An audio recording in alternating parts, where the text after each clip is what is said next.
Yeah, thanks, Jasmine. Hi, everyone. Excited to chat with all of you today. So I want to talk about some product updates that we launched this month. So recently we launched a new shopping campaign. It's called Find What You Actually Love. And if you haven't seen the ad already, you can head over to the newsroom or YouTube and you'll see some of those elements. But it really highlights on the fact that shopping should be about finding what you actually love, not about what people like.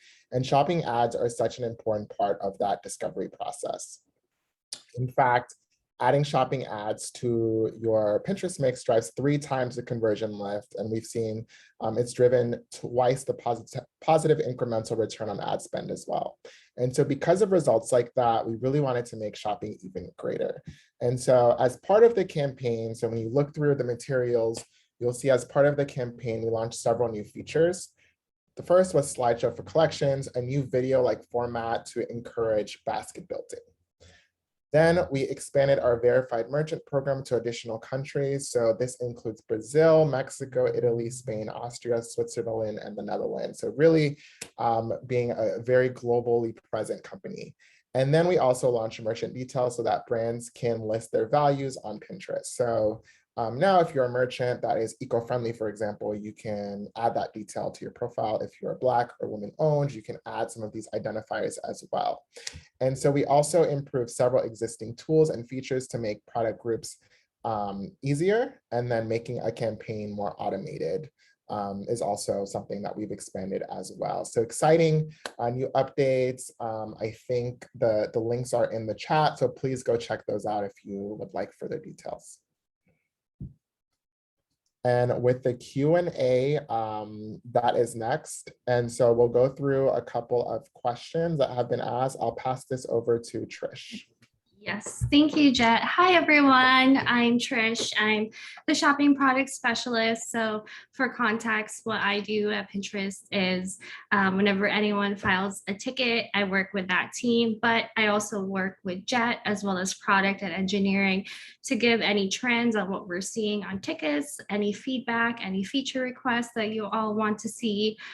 So I'm kind of like that middle person who bridges everything together. So I will do our Q&A portion. We got a lot of questions, so thank you so much everyone for filling out the survey form. We will be doing it in buckets. I won't be talking specifically about accounts. I know during the survey, people ask specific things about their accounts, but I'll talk about it in generic examples. And of course, Gabby will be putting in some helpful Help Center links in the chat so that people can follow along and use those as resources for later on. So the first thing we'll start off with is shopping integrations. So there were quite a lot of questions around, do we have any integration with Thrivecart or Squarespace? So currently we do not have any, but I can definitely pass this feedback on to our business product team who handles any of our integrations. We do currently have Shopify, but as Jasmine said, we'll cover Shopify in a little bit more detailed next office hours or next product spotlight, but I'll take on that feedback around Thrivecart and Squarespace, that there is interest in there. As far as, we also had another question about Square integration. So this integration only exists for the Pinterest tag and not for shopping. So if there is someone out there who's here on the Zoom or is watching this in the future, it's only for the Pinterest tag. So you'll still have to upload your shopping feed as you would on the Help Center steps that are shown. So that's the shopping integration section. I kind of just ran through that. So I just want to check on the comments if there's any questions. And Gabby and Jasmine, feel free to let me know if there's anything I missed. Yeah, it looks like we have a question coming in here from Michael. He said we use GoDaddy for our website and online store. Could that become an integration? Not sure if we just want to add that to our feedback. Yeah, I'm actually adding it to our feedback list right now. So that's something I can share with the team as well. Great, thank you. Totally. Alrighty, Squarespace. Yes, I know there's a Squarespace. We hear you. Yeah. So we'll work on that. Yeah, thank you, Andrea and Michael, for that. We'll definitely add that. Alrighty. Okay. So next topic is merchant guidelines and review. So what this means for this section is whenever you upload your catalog for the first time, it has to go through a review with our team to make sure that it meets our merchant guidelines, make sure that it's up to par, it's not spam or anything is flagged within trust and safety. So what you can do if this happens, is to go ahead and log into your ads manager and then simply just follow the steps that are shown within the UI. And when I say UI, I have to remember I'm talking in internal terms is the interface that you're seeing. So when you log on, you need to just make sure that it meets the merchant guidelines. So what happens is if you go to the catalogs interface within Ads Manager, you click view issues underneath. And within that, there's a section that says actions.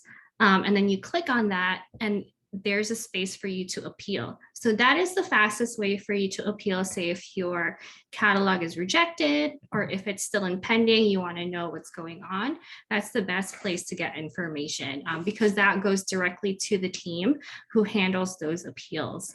And then say, for example, you do agree with the rejection, just go ahead and make that change to your feed, re-upload it again, and then go back to the interface and say like, hey, within that action section and say like, hey, I've made the changes, please review again. Or on the flip side, if you think that this is something they could take a look at again, just go ahead and appeal again in that same section.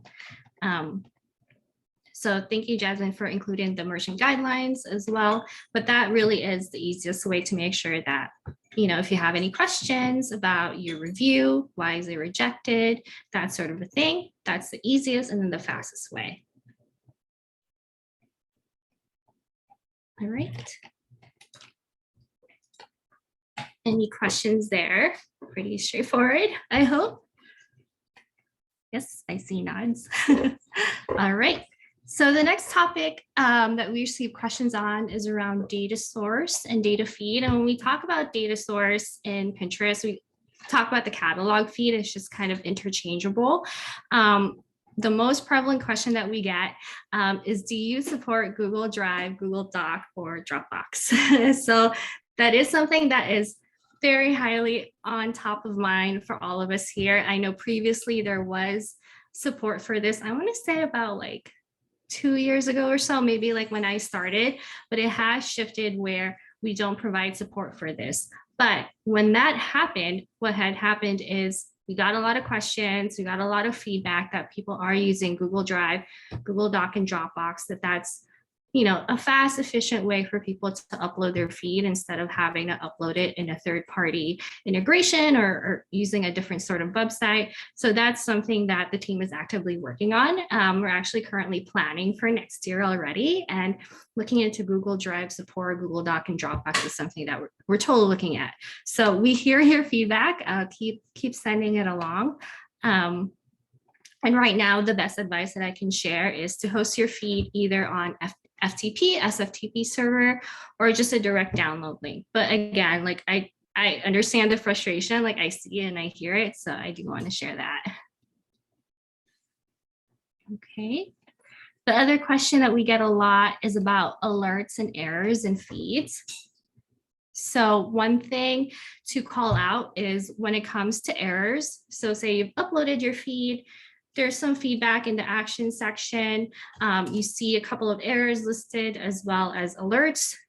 I would highly suggest to make sure that the errors are taken care of, because errors are what prevent pin creation, meaning your pin won't be created unless it's fixed. So one thing that comes to mind is, for example, there's no description. Description is required or else your pin won't be created. But for alerts is more like a heads up, like, hey, you could make it a little better if you do X, Y, and Z. So that is something I do want to call out. All right, and we do have very great Help Center articles that show you if you get errors or alerts, all you have to do is go to that Help Center link, type it in, and it'll show you what that error means and then what you can do to fix that error. Yes, and love the pro tips. Awesome. Thank you, Jasmine and Gabby. All right. Any questions there about the feed? I will take silence as no questions either. All righty. I will hand off the imaginary baton to Jet for the next topic. Yeah, so the next topic we received some questions about, or one question is about creative specs. And so shopping ads must follow the same creative specs as static pins, but the images need to be a minimum of 75 by 75 pixels. And so we just added a lot of information into our help center. And also if there's anything else that's helpful that you like to see in the help center, please continue to pass on that feedback. Awesome. Thank you so much, Jet and Trish. I know that was a lot of great information. We've added some links in the chat to some help center articles. And now we just want to open up the floor to see if there are any questions, additional questions for Jet or Trish to answer. Just a quick reminder for those of us joining a little bit later, we won't be covering verified merchant program, Shopify or ShopTab today. We're saving that for our next office hours. But if you have any questions pertaining to the specific shopping products that we are talking about today, please feel free to throw those in the chat. Or if you have any comments in general about these features that Jet went over, we would just love to hear from you. This is really your space to, interact with us, with the Pinterest team, tell us your thoughts, any experiences with shopping, and how we can just continue to give you a great shopping experience. Right. Looks like we have a question here, a couple questions coming in. We have a creative best practices question here. Do we square pin? Yeah, I can take that, and then Trish, you can provide additional context. So in terms of the size for shopping pins, we do recommend the size to be 2x3 as well. Do we make square pins for shopping creatives? You can create a square pin, but we recommend that it be the same ratio that you would look at your phone, same as a static pin, because that provides the best experience for our users. Awesome. Thank you, Jet. That came from me. It's just that, like, when you said like 75 by 75, that's like a square, but like we're always told, 2x3 for static pins. So like I'm just a little confused which ones, because when I browse, I see they're mostly squared. So I don't want the creatives to be like cropped, right? So just want to know which way to go. Yeah, I can help with that, Jet, and Alex as well. So the 75 by 75 came from just the minimum. That's just the minimum requirement. There are times when users upload or have a pin image where it's less than 75 by 75 and we get errors on our side. So that is something, that's why we wanted to share the minimum. But following what Jet shared as best practices, definitely use a 2x3 ratio just so it shows up on your phone correctly, because that's really what we're aiming for. But at the bare minimum, it should at least be 75 by 75 or else it'll error out on our end. Is that more clear? Awesome. Thank you. Looks like we have a question in here about product groups and catalogs from Alyssa.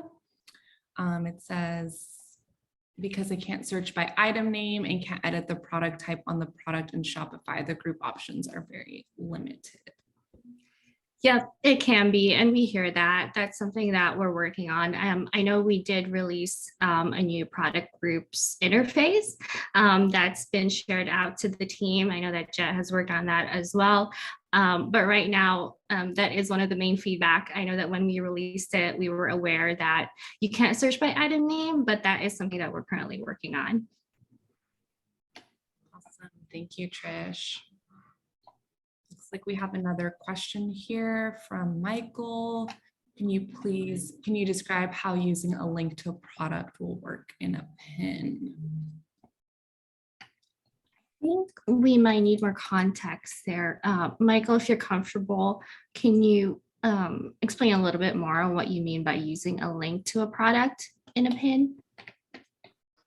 Yeah. I guess we're still trying to get used to it all as well. I was also the one that asked about GoDaddy, and when y'all started doing shopping stuff, we were like, wait, we can't figure out how to get it, our GoDaddy shop to send a feed or how to get the feed from them to be able to hook it up. But so my wife actually does most of the Pinterest stuff for us, but I'm the one that gets to do this kind of stuff. So basically, I guess I'm just trying to figure out, she was showing me the other day the new way to do a pin that is shoppable and that you can use just a link in the pin. And I was just kind of wondering, is that basically still just like adding a destination to a normal pin, like having a link in the pin there that takes you to the product, or does it look shoppable? Like, is there a difference between those two? Yeah, that's a good question. I think I'll probably need to kind of see visually what that looks like. So maybe Michael, if you do like a post within PBC, and then Gabby and Jasmine, if you want to share with myself or Jet after, then we can take a look and help you there. Yeah, is that okay? Yeah, and we'll just experiment with it some more too, and then we can get back into the community and post it. All right. Yeah, totally, for sure. Yeah, thank you, Trish. Thank you, Michael, for asking that question. And just to let you folks know, we will be sharing a post-event thread in the PBC shortly after this. So be on the lookout for that thread. If you have additional questions or any examples you want to share, we can definitely continue the conversation there.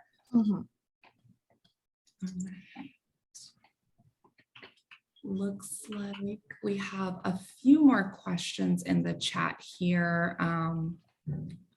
Looks like Callie submitted a question about manual data feed. Yes, I can help out with that. So whenever we take your feed, we do a regular daily ingestion. And by ingestion, what that means is just running it through our system to make sure that we have the most up-to-date data, prices, information in stock, out of stock. So usually what helps is if there are changes to your feed, we suggest to make them daily. And if you do make changes to your feed, it will kick off a fresh new ingestion. If you aren't making any changes to your feed, it's just the same feed that will be run every day, if that makes sense, the same version of your feed until you make changes. So it's highly suggested that you make changes to your feed. But just also make sure that your pins are fresh. We use that word a lot, fresh pins, that they're brand new, they have good images, they have up-to-date data. But at the very bare minimum, just make sure your feed is up to date. If not, we'll still make sure to grab that data every day just to make sure, we're up to date with the information that you're giving us. Okay, great. Awesome. I'm glad I answered your question.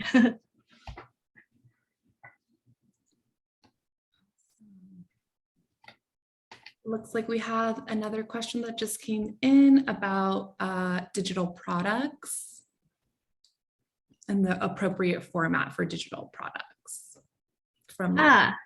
I think I remember, I feel like this was a question that was you submitted in the survey. Feel free to correct me if I'm wrong, but hang on, I'm just checking my answers here. So digital courses do count as products. The merchant selling these kinds of products need to explain how the customers will receive the digital item. So that's the only thing that you would need to do. I did ask our team about that because I also was not sure, but good question. But yeah, just as I said, just explain how the customers will receive the digital items. Awesome, thank you. And it looks like we have a question that just came in from Alyssa. She said, do you recommend creating additional pins for those products that are already in the shop tab? Some people aren't loving the images that are pulled in. Yeah, so I also work with the team that is in charge of the shop tab. So one of the things that we're working on for 2022 is just more personalization, more customization. again, we hear your feedback around how the shop tab exists and how you want to make it better. So that's something that I've already shared with the team. They're looking into editable thumbnails, viewing it in different countries potentially. So say if I'm in the US, but I have a French feed, how would it look like in France? And just more things that you could play around just to make the shop tab a little bit more you. This is something that we're working on. And again, like we'll have more opportunities with Jasmine and Gabby to talk about the shop tab, but that's something I can share for now. Yeah, thank you all. These are really great questions coming in. And as Trish mentioned, we are hoping to make these office hours a more regular series. So we will be covering more topics as, these events continue to evolve. So definitely appreciate all that feedback here.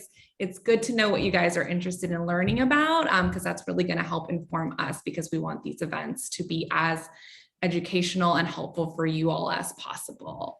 So again, make sure to take the survey. Let us know, what do you want to hear about next? How can we continue to improve these? And I know we only have a few minutes left here, but if we have any additional questions or any just feedback that you all would like to share, we would love to hear it.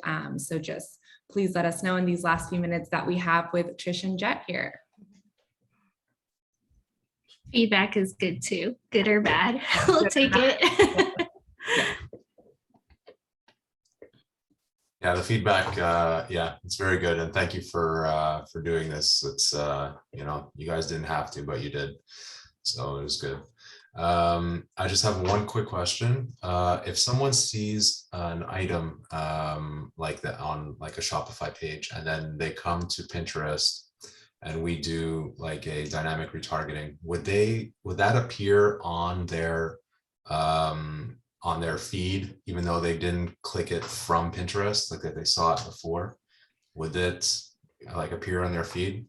Yeah, that's a really good question. It could. It's just because that's how dynamic retargeting campaigns work. So for everyone else, dynamic retargeting campaigns is basically you just want to retarget people who have interacted with your shopping ads, whether that's a click or an add to cart or a checkout. And I do want to say that it could. Alex, don't hold me like 100% to that, because when you're logged in, say on your mobile versus when you're logged in on your browser, that experience should seamlessly flow, and our system should attribute that performance or that click or whatever is happening to that campaign or to that person who did that. Does that answer your question? Yeah, thanks. Yeah, totally. Thank you all so much for these questions.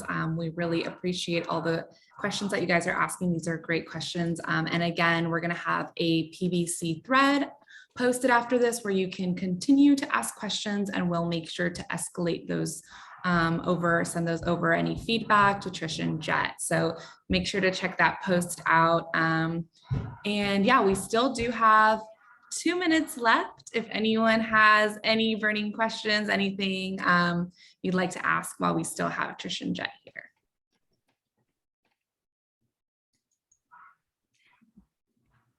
I just have a quick question. With the data feed source, I actually have a tool that I created to convert the CSV file from your Squarespace to the formatting that Pinterest requires. You guys change what the requirements are on a very regular basis, it seems, because my data feed keeps breaking, basically. So I'm just wondering, are you guys slowing down the changes that you guys are creating as far as like the required formatting and all of that? Because I'm continuously getting errors, and it's just a lot more difficult for Squarespace owners to be a verified merchant than it is for That's really good feedback about like just how difficult it is. I'll totally share that. As far as the required fields, as far as I know, we haven't changed any of that. So I think what will be helpful is maybe Jasmine or Gabby, if you can sync up with Andrea on how you created the tool. Like I would love to hear more. And then maybe that's something that I can share with the product and engineering team on what we can do about that. Yeah, sure. I have a whole blog post, and the tool Okay. There's a link to the tool and everything that you can actually upload your CSV and it'll convert it. Nice. Awesome. Thanks for doing that. Yeah. Awesome. Yeah, definitely. Let's chat, Andrea, after this. And Okay. getting that thread posted. Appreciate you all so much. Thank you for attending. Thank you for your great questions. And like I said, we're hoping to make this series a more regular event. So please share your feedback. Let us know what you want to hear next. And a huge thank you to Trish and Jet for joining us today. We really appreciate you being here. And thank you to you all for attending. Thanks, everyone.